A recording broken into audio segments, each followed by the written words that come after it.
Un chien a attaqué un taureau domestique, mais il s'est avéré que l'ongulé ne se battait pas plus mal qu'un buffle sauvage. Le taureau s'est d'abord enfui devant le chien, puis il s'est retourné et s'est lancé dans une contre-attaque. Il a presque percuté le chien avec ses cornes et lorsque son adversaire, plus léger, a esquivé, le taureau s'est mis à piétiner son adversaire. Le chien a eu de la chance d'être en vie, mais il sait maintenant exactement où se trouvent ses propres côtes. La douleur qu'elle lui cause, elle la ressentira encore longtemps. Vous n'auriez pas dû mettre cette bête à cornes en colère. Nous vous montrerons d'autres cas où les taureaux ont montré qu'il ne fallait pas leur chercher des noises. L'ours était tellement concentré sur la nourriture qu'il trouvait sous ses pieds qu'il n'a pas remarqué l'énorme Gaor, un taureau sauvage asiatique. Finalement, l'ours a entendu la respiration du géant derrière lui, a regardé autour de lui et il s'est enfui, paniqué. L'ours ne s'attendait certainement pas à ce que l'énorme buffle puisse s'approcher aussi près sans se faire remarquer. Le prédateur a eu de la chance que l'ongulé veuille bien céder sa place. Si le taureau avait foncé sur l'ours, même un animal carnivore de cette taille n'aurait pas résisté. Mais si le Gaor avait poussé l'ours contre un arbre, le prédateur ne s'attendait pas à une telle insolence, mais il ne pouvait rien faire. Le buffle est trop grand et trop fort. Il ne se calme même pas et continue d'attaquer l'ours, le forçant à grimper encore plus haut. Le pitbull pensait que son attaque frontale et ses aboiements feraient paniquer le buffle. Bien sûr, lorsqu'un pitbull vous fonde dessus, il est difficile de rester indifférent, car c'est l'un des chiens les plus forts de sa catégorie de poids. Et surtout, il a une poigne mortelle. Cela ne va pas dire qu'il a une morsure super forte, c'est juste qu'une fois qu'il a serré ses mâchoires, il est extrêmement difficile de les faire se desserrer. Il n'est pas surprenant qu'un pitbull puisse faire très peur à des animaux beaucoup plus grands. Mais le pitbull a regardé l'agresseur comme un idiot et au moment clé, il l'a jeté, l'insolent, au loin. Le pitbull s'est envolé comme un chiffon. Le bison n'avait pas peur et c'était une bonne nouvelle pour le chien, car sous l'effet de la colère et de la panique, un tel taureau aurait pu piétiner le chien. Le pitbull fit donc un saut périlleux en l'air et lorsqu'il se releva, s'éloigna du bison comme s'il s'agissait d'un monstre. Cela servira de leçon au chien. Il existe des chiens sauvages rouges dans le sud de l'Asie. Si tu te souviens de l'histoire de Mowgli, c'est avec eux que les loups d'Akela se sont battus. Les chiens rouges ne sont pas aussi grands, mais ils sont très nombreux, agiles et rusés. Ici, ils entourent une femelle Gaor et son petit qui vient de naître.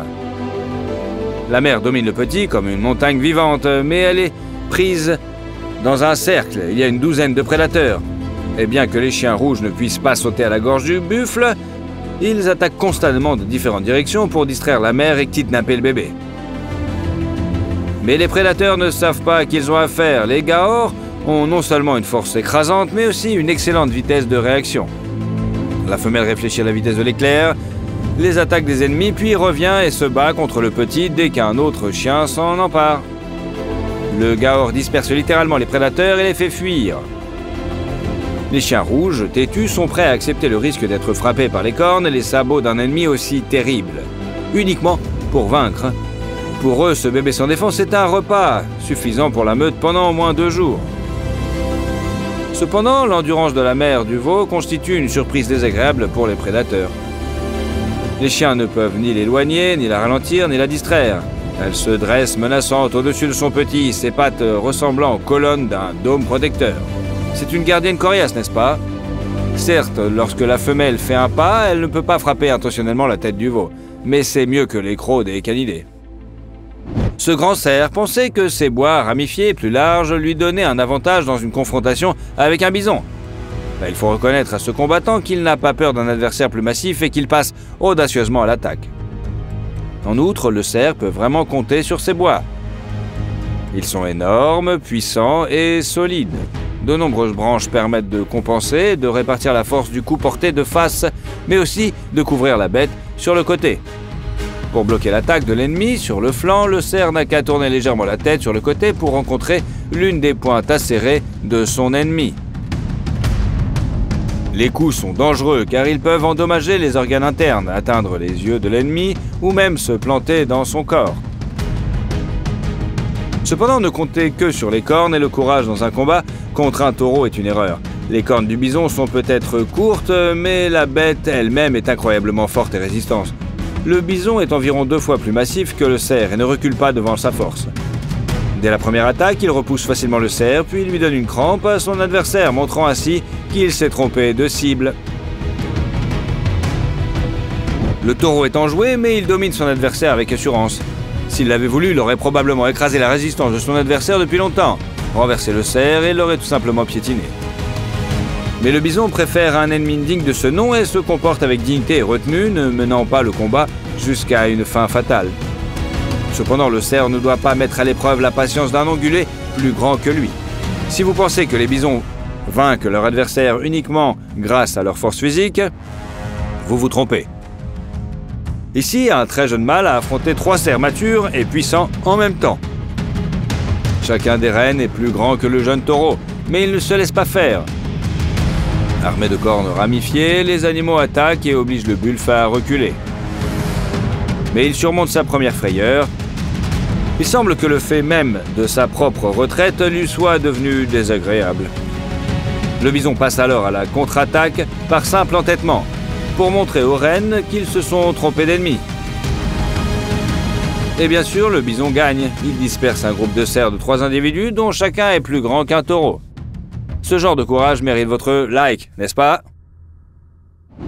Un grand troupeau de buffles broutait et s'occupait de ses affaires lorsqu'un rhinocéros s'est approché d'eux. Vous seriez surpris, mais ils ne savaient pas vers qui ils se dirigeaient. Les rhinocéros ont une particularité, ils ont une mauvaise vue. Ils s'orientent en reniflant, mais les mouvements du côté sous le vent peuvent cacher la présence d'un animal au rhinocéros. Et ce n'est pas intentionnel. Bien souvent, ces énormes bêtes blindées, pesant jusqu'à 3 tonnes, ne peuvent repérer les autres animaux proches d'eux qu'à quelques mètres de distance. Lorsqu'un flou devant les yeux prend la forme d'un animal assez gros, le rhinocéros peut avoir peur, même si son voisin dans le pâturage est un autre herbivore. Et quand un rhinocéros a peur, il attaque. Cette particularité a été à l'origine de nombreux conflits ridicules entre la bête cuirassée et d'autres herbivores qui ne le menaçaient, mais alors pas du tout. La même chose s'est produite ici. Le rhinocéros avançait tranquillement et soudain, les taches sombres ont formé tout un troupeau de buffles. Le géant est alors stressé. Il allait attaquer tout le troupeau et piétiner les plus jeunes, mais il s'était trompé d'ongulé. Les bisons agissent de manière décisive et en même temps intelligente. Le chef du troupeau s'est retrouvé en tête-à-tête avec un énorme rhinocéros, plusieurs fois plus massif et beaucoup plus fort. Le taureau se rend compte qu'il ne peut pas venir à bout d'un adversaire aussi redoutable, mais son objectif est différent. Il détourne simplement l'attention de l'agresseur sur lui pour laisser le temps au reste de sa famille de s'enfuir sans trop de panique. Une étonnante loyauté envers sa famille, n'est-ce pas?